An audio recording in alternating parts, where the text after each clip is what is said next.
What's up everybody, the Blue Fang here, and as it says in the title of the video, I'm going to tell you how Madara Uchiha is an almost perfect villain. Personally, I love Madara as both character and villain, but today I'll be ignoring my personal biased opinions on him and look deeper into his role as a villain in Naruto. Also, I'll be looking onto his ideals, plans, and beliefs and tell you if they were reasonable or not. Keep in mind that if in some parts of the video I might praise or hate on him, I'm just stating facts that were shown in the whole Naruto anime and manga. Now I've said enough, let's get into this video. Most of the time when these people be talking, I don't even hear them. They talk, but I do not hear shit when I'm near them. I swear to God that I came up, same stuff, never changed up. Taking shots, get your aim up. Wanna play, get your game up. And I see you hating, so you know I gotta ask. You mad, bro? Yeah. I said, tell me what you mad for. I said, tell me what you mad for. There are many villains in Naruto. Pain, Obito, Orochimaru, and way more. But no one says final boss like Madara Uchiha. Some of you may think Kaguya was the final boss, but many believe she truly wasn't, so I won't classify Kaguya as the final villain in this video. Other villains like Nagato and Obito were tricked and used as puppets for Madara that he used for his famous plan, the Infinite Tsukiyomi. Obito, one of Madara's larger puppets, didn't really have the exact same ideals as him, as Obito tried to use the Infinite Tsukiyomi for his own personal goals, to meet with Rin again. Obito in the end also accepted the fact that the Infinite Tsukiyomi was a bad idea and left Madara aside for the greater good. Madara, however, was determined and would do anything to achieve his goal. To know what kind of a villain Madara was, we have to dig into his past and find out why he was so determined to his goal, and right to the end of his journey to know why he was the almost perfect villain. Madara's childhood was war. As an Uchiha, his goal from the start of his birth was to fight. Madara accepted the bloodshed as he matured through the battle of Senju and Uchiha.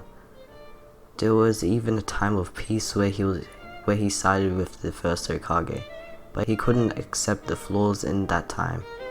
Madara let go of everything, even this so-called peace, and pursued his plan for the Infinite Tsukiyomi. Also, when he was younger in the war, he learned how to fight, and as he progressed through his life, he started to love battles. When he was brought back with Edo Tensei, Kabuto told him he should get Naruto straight away when he was weakened. Madara declined, stating he wanted to fight the Shinobi Alliance first to show them what he was made of. Yes, he was prideful, but that also went to imply that he loved fighting. Now let's talk about Madara's ideals on peace. Madara believed peace couldn't be attainable in the world of Shinobi. We saw this with how Itachi tried to protect the leaf by killing his whole entire clan. But after that, Sasuke vowed to do whatever he could to kill him, such as becoming a rogue ninja. You see, Madara was half right, but his outcome to operating peace by himself was to force the whole entire Shinobi world under a dream state, where there would be no wars or bloodshed.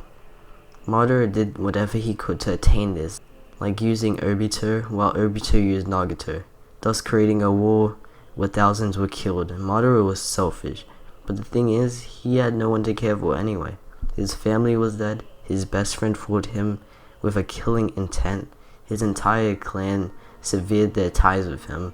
There was no one for Madara to care about, so this is why he set out on a journey for himself, as he didn't think of Obito as an ally, but a thing he could use for himself. But before all of this happened, Madara was never seen for a very long time. Before his introduction, we only heard of short stories on how he founded Konoha and fought the first Hokage. Then more things came up surrounding Madara. He was getting foreshadowed for a long time, and it took forever to see who he really was. We'd only see a statue of him in the final valley, and that was it, until we got Toby. Before Madara was introduced, we had to believe the guy who said he was Madara Uchiha was the one and only himself, until we finally got introduced to the badass himself, with him showing one of the best villain introductions of all of anime. What does he do after being dead for years? Well, just bully a whole entire Shinobi Alliance with half of the time he only used taijutsu. His hype was handled so well, and for me, I wasn't disappointed with that. When I first saw Madara, I felt the intimidation he was showing to the other shinobi. Madara frightened everyone in sight. He just let off a cool, mean aura. I gotta say, Madara was an amazing villain. But I would also say he was perfect too, if it wasn't for his horrible conclusion he got for his character. In the end, Madara completed his plan. He believed himself as the messiah of the world, as he thought he brought peace. I wanted to see Naruto and Sasuke to have their final battle against him to prove him wrong. But I guess we don't always get what we want. But this? We got this? Also, the Infinite Tsukiyomi was retconned into being just a jutsu that sucks people's souls and turned them into white Zetsus. After that, the worst villain Kaguya appears and ruins Madara's spotlight.